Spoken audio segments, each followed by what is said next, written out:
Hey guys, welcome to another episode of Jack Up Your Focus. My name's Jack, your high performance focus coach, helping hundreds, if not thousands, of corporate professionals 10x their productivity and time management. And today I'm joined by June, Mrs. June, the beautiful June, and she's going to help me discuss the topic of health in the professional world. So, June, can you tell the audience a little bit about yourself?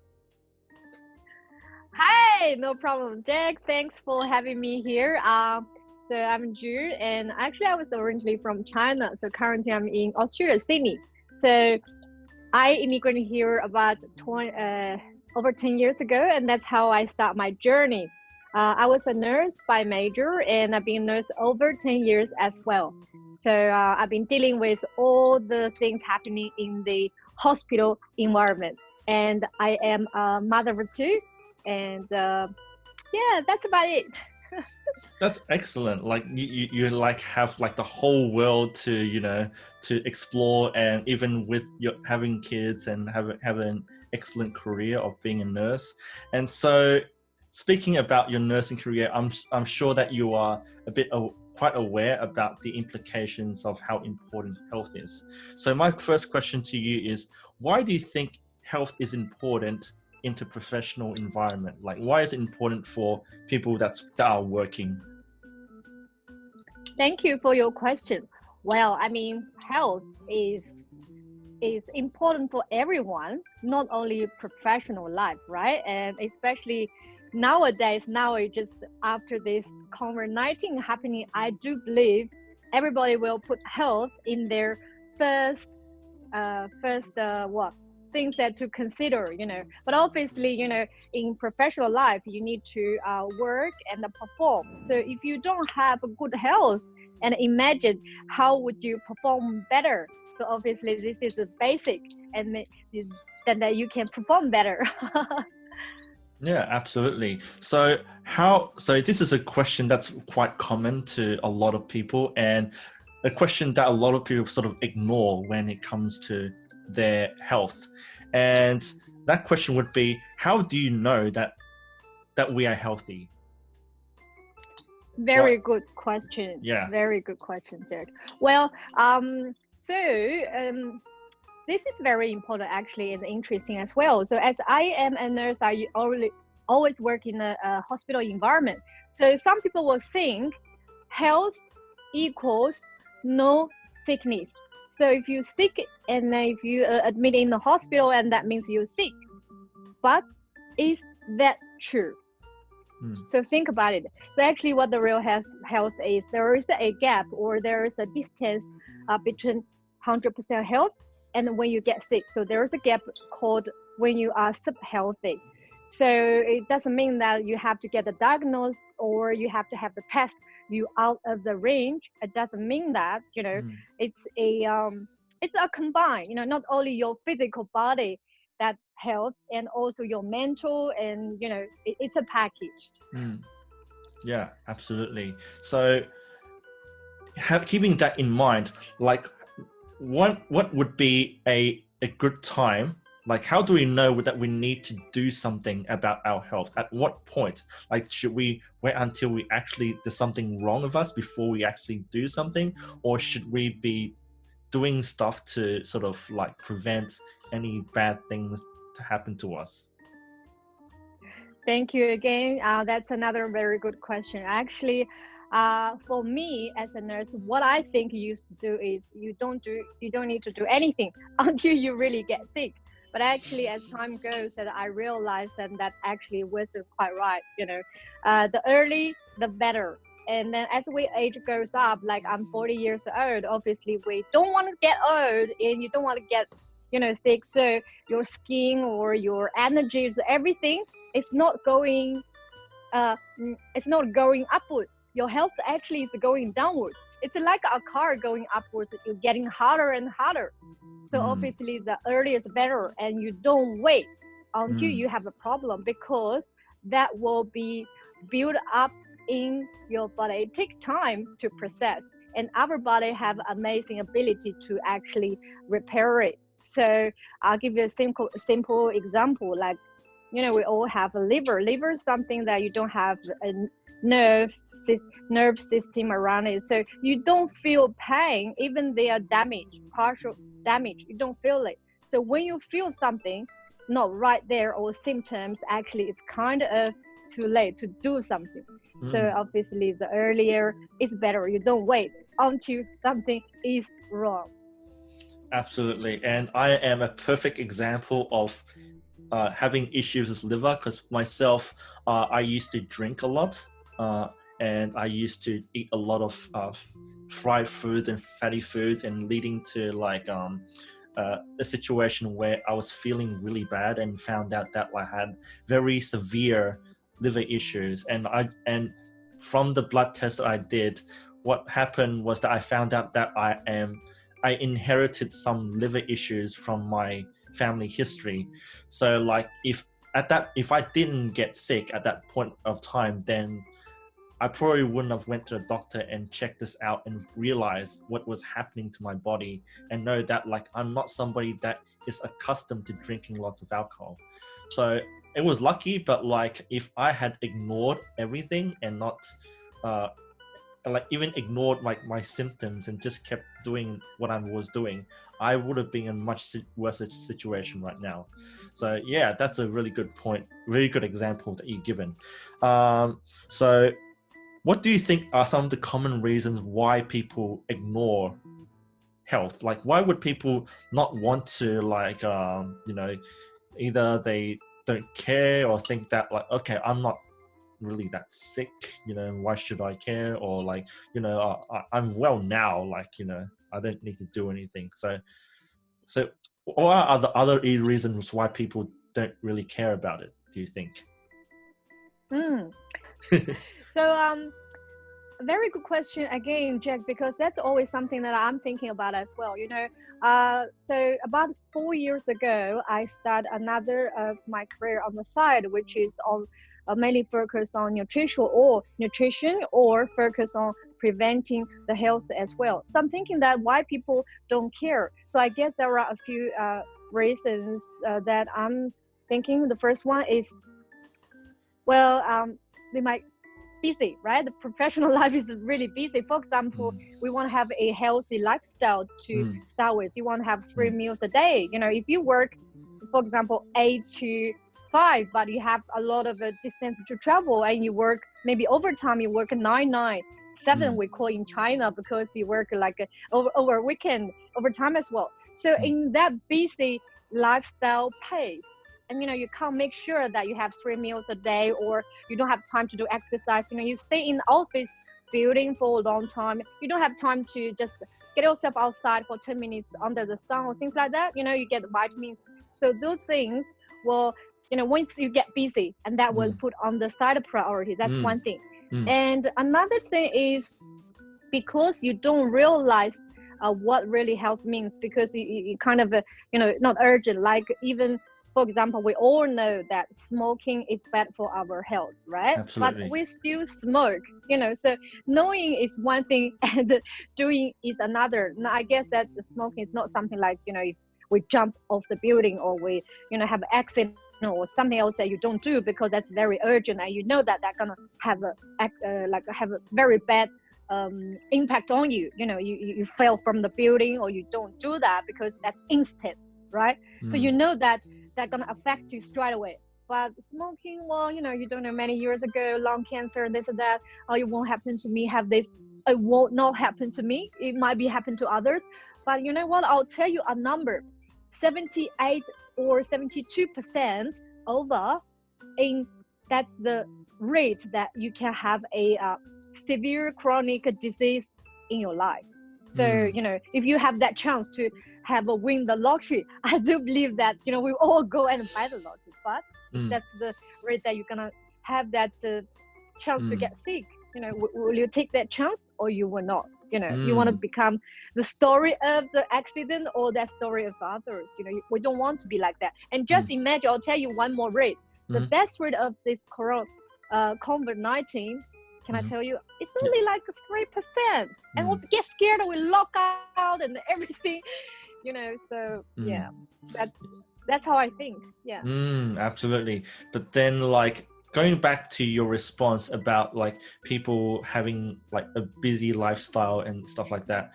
But then like here's the problem with that. Like if they were too like immersed in their professional life, like they're working, they're taking care of kids and all that stuff actually takes up our energy. That stuff actually deteriorates our health even more. So like if we don't have health, if we're sick, how can we work, right? I think there's a problem there. That's very true. And we Yeah. consider health is the one, and all your wealth and your everything is zero. So you don't have that one, and everything is zero. Yeah, It's absolutely. nothing. Absolutely. So what advice do you have for people who don't know or how to take action going forward with their health? Like say like people hear our discussion right now and they're wondering, okay, if health is that important to us, if we need health to actually thrive in our professional and whatever else we need to do, what can I do right now to really get on top of things? Well, finally we come to the action point. So now because of the technology and everything is so convenient. So not only the thing that you want to know how to become healthy, you want to do anything and it's very easy to find out. Just Google or anything. But what I think is most important first is decision, right? We're gonna do it today now, or we're gonna change something that it's not the universal. It's just something that how that individually can improve. But I guess it's good to find a peer group, right? You find a group that the people all care about their health. So everybody's talking about we do exercise every day, not for long, even walking 10 minutes. It's not like an environment it's okay. So first I get it's very good to find a peer group. So everybody is talking about health things, and then you will be involved as well. And obviously set about your goal. If you want to lose your weight by how many kilos and stuff like that, if you want to have a better skin, or if you want just a lot of the things like tiny things, like you don't sleep well, you just change one thing maybe at a time, focus them on, and then you can seek obviously professional help, right? You can, well, obviously you can ask me as well. I'm kidding. So find the one on that area as a specialty as well. So knowing and more about how to imply or how to put this into action. Or I mean, we all like in an environment, why we don't just say hi our colleague, can we do something together? We have a program of 1 week or 2 week, even by drinking water, just such a simple thing. Not everybody can do it. It's a free as well. So I guess it's easy. Just feel the difference and imagine how you were before and how you are now and where you want to go later on. And just stand up and do it. It's just that easy. Yeah, and if you know what I look like before, you will be amazed. Yeah, I'm sure you're like you look beautiful now, and like I don't even want to imagine what you looked like before. Anyways, yeah. So, but yeah. Right back to that point where you say like go find a peer group and stuff like that. I totally agree with that, and because it's really difficult to do it by yourself, and I've tried to do it by myself. I'm sure a lot of people like Googling stuff and trying to Google, okay, what can I do to improve my health? But then like when they try to do the things on Google, what usually happens is that they sort of lose it in like maybe a couple of days, because like they get overwhelmed again by work and other commitments and stuff. So then they're back into that cycle again. So I think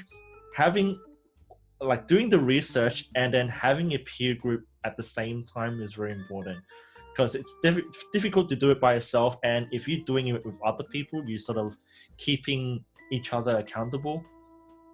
Right. And then another important thing is to have a plan. Like anything you do, even work or whatever it is, you absolutely need to have a plan. There's no way you can do something if you don't know what you're trying to achieve, such as getting better skin or like getting, drinking enough water. Yeah, you have to have know exactly what you want, and find people that want the same thing and then do it, rather than like having a wishy-washy sort of goal, such as I want to be healthier, but then what does healthier mean? So you have to, so first thing, find out what healthier means to you.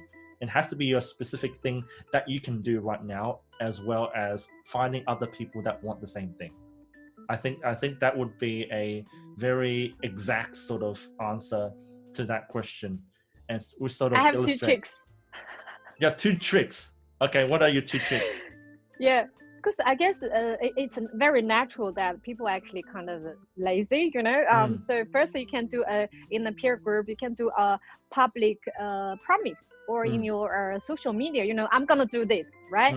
You have your goal. You don't just tell yourself, you tell everybody, you know, so they kind of supervise you. I mean, they might not, but you feel like you're supervised. That's one thing. And another thing, if you don't get paid, if you get paid and you more care about, like a class, you know, I very hard for me to get up in the morning, in the early morning. So I find a coach in a group. So I pay, and I know I have to come. But if, even in a peer group, if I don't pay, I say, maybe, you know, I have excuse, I've got a peer pain, you know, I slept too late last night. You know, you have all sorts of excuse not doing it, rather than, oh, I have to do it. No excuse at all. So, well, just a small tip from me. Yeah, absolutely. So we are about to get to the end of this interview. But before we close things off, do you have anything else to add, June, that you would like to talk about?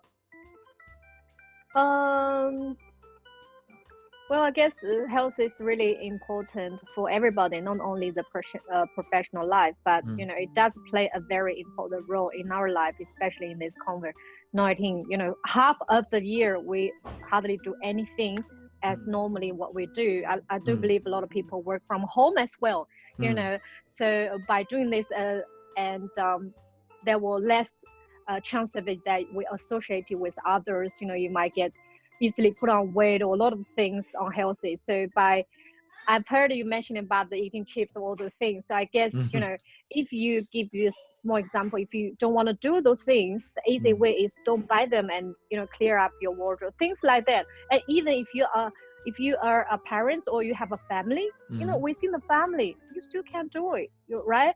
They're like you're part of the environment, any of the social environment. So get a group anytime, anywhere. You don't have to go to the gym. No, not necessarily. Not necessarily. So it's just our daily life, I guess. Absolutely. So just a question: what are you doing at the moment, June? What sort of activities are you promoting? Or are you doing anything to raise awareness or something? Can you share a little bit about that with our lovely audience? Thank you. So as a professional of nursing over 10 years, I started to transform my focus on preventing the health. So I'm working currently a partner or associate with a company called USANA, which is a nutritional cellular company. So mainly focus on how to maintain health.